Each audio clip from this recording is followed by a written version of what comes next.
pense méthodique, une malhonnêteté intellectuelle soigneusement emballée dans un langage pseudo-scientifique.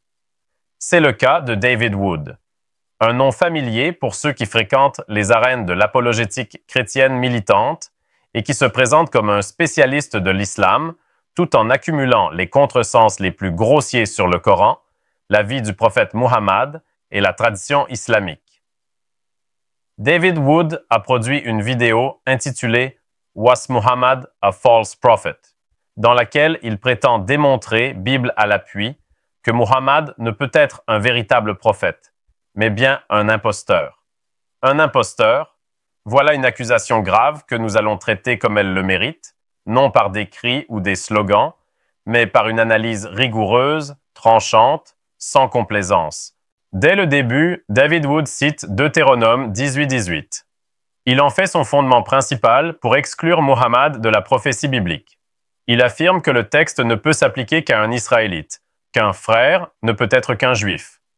Mais là, David Wood révèle sa superficialité.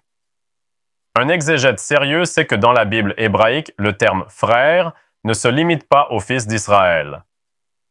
Dans Deutéronome 2.4 et 23.7, les descendants d'Ésaü sont appelés « vos frères ». Il en va de même pour les Ismaélites. Le texte biblique lui-même étend cette notion au-delà du seul lignage d'Israël. David Wood oublie, ou feint d'ignorer, que la promesse faite à Abraham dans Genèse 17 n'est pas exclusivement dirigée vers Isaac. Ismaël, lui aussi, est béni. Il est dit de lui, « Je le rendrai fécond, je le multiplierai à l'infini, et je ferai de lui une grande nation. » Qui peut aujourd'hui nier que cette promesse s'est réalisée à travers Muhammad?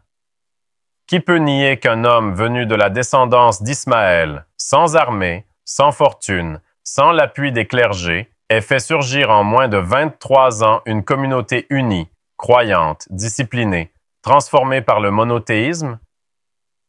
David Wood cite des textes, mais il ne les lit pas.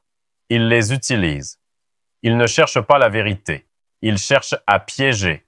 Son but n'est pas la compréhension, mais la provocation. Et cela, tout honnête homme le voit rapidement. Puis, il avance des attaques personnelles sur la vie du prophète Muhammad. Comme toujours chez ces polémistes, il ne s'intéresse jamais au contexte. Il parle des mariages du prophète, des guerres, des lois, comme s'il commentait un fait divers de banlieue occidentale. Mais quel érudit oserait comparer un chef d'État, guide religieux, chef militaire, homme de tribu du 7e siècle, avec un pasteur américain du 21e? L'anachronisme est la ruse des faibles. Les mariages du prophète, toujours les mariages. Une obsession chez Wood.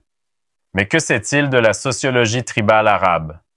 Que comprend-il des alliances par mariage, de la protection des veuves, de la consolidation des clans?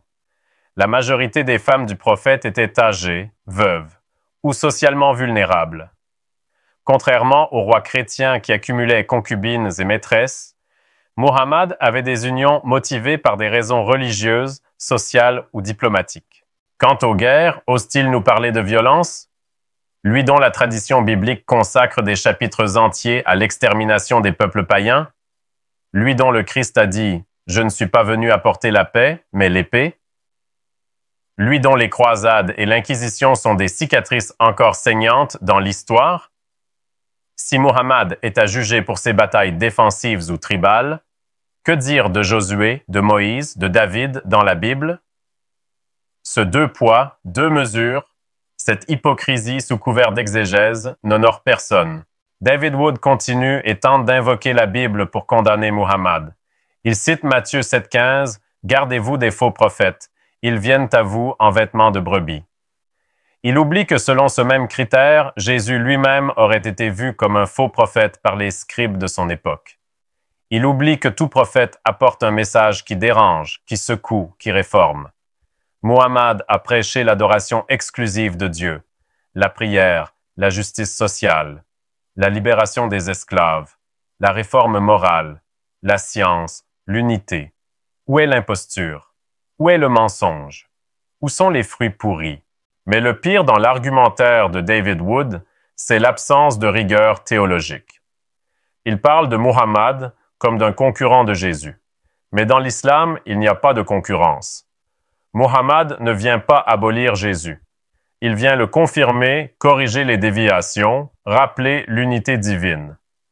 Jésus est un prophète majeur en islam. Il est né d'une vierge. Il a accompli des miracles. Il reviendra à la fin des temps. C'est là tout le paradoxe. L'homme qui prétend défendre Jésus refuse de le reconnaître quand une autre tradition le glorifie sans Trinité. L'accusation de faux prophète repose aussi sur le rejet du Nouveau Testament par le Coran. Mais là encore, David Wood confond texte original et texte transmis. L'islam ne nie pas que Jésus a reçu une révélation, mais il affirme que cette révélation a été altérée. C'est un fait historique. La Bible n'a pas été conservée dans un manuscrit unique. Elle a été recopiée, traduite, modifiée, interpolée.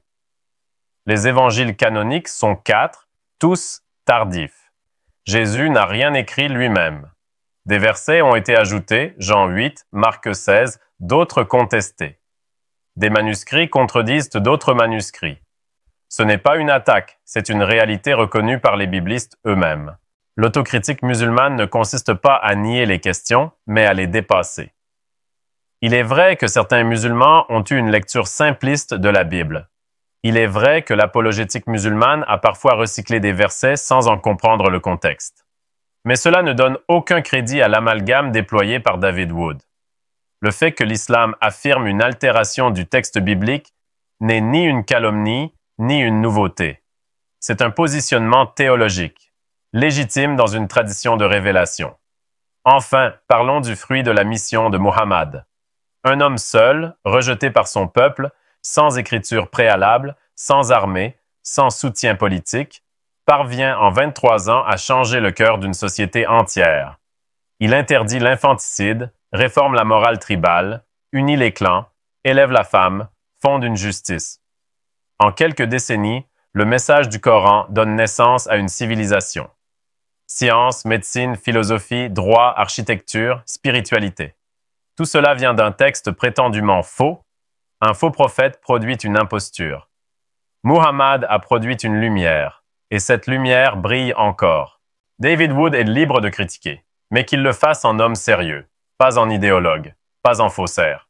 Le Coran nous enseigne « Appelle au chemin de ton Seigneur par la sagesse et la bonne exhortation, et discute avec eux de la meilleure manière. Voilà le modèle. Voilà ce que nous faisons ici.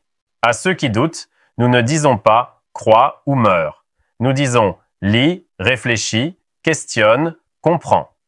L'islam n'a pas peur de la critique. Il a survécu aux empires, aux croisades, aux orientalistes, et survivra encore à David Wood. La vérité n'a pas besoin de propagande. Elle a besoin de clarté. Et aujourd'hui, clarté il y a.